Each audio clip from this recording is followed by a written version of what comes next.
मुर्गा पापा कहते हैं नाम करेगा, अंडा बेटा हमारा ऐसा काम करेगा।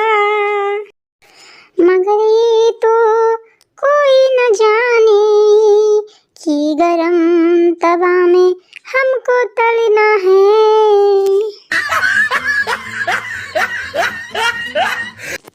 मुर्गी मम्मी कहती है नाम करेगा, अंडा बेटा हमारा ऐसा काम करेगा। अरे ऊपर वाले मुझे दुनिया में भेजा ही क्यों, कि दुनिया में मैं आता हूँ कि नहीं मेरा जाने का इंतजाम पहले हो जाता है। भगवान क्यों भेजा मुझे, लोग मुझे फोड़ कर खा जाते हैं। No, no, no, no.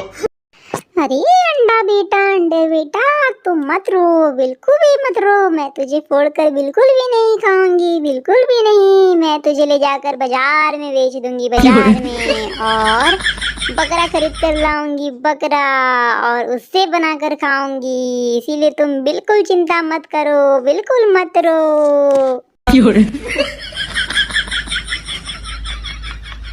अरे यो बैगन तुम मेरी बीवी हो या राक्षस? हाँ, जब देखो कभी अंडा पे टूट पड़ती हो, कभी मछली पर टूट पड़ती हो, अब देखो बकरा पर टूट पड़ रही हो।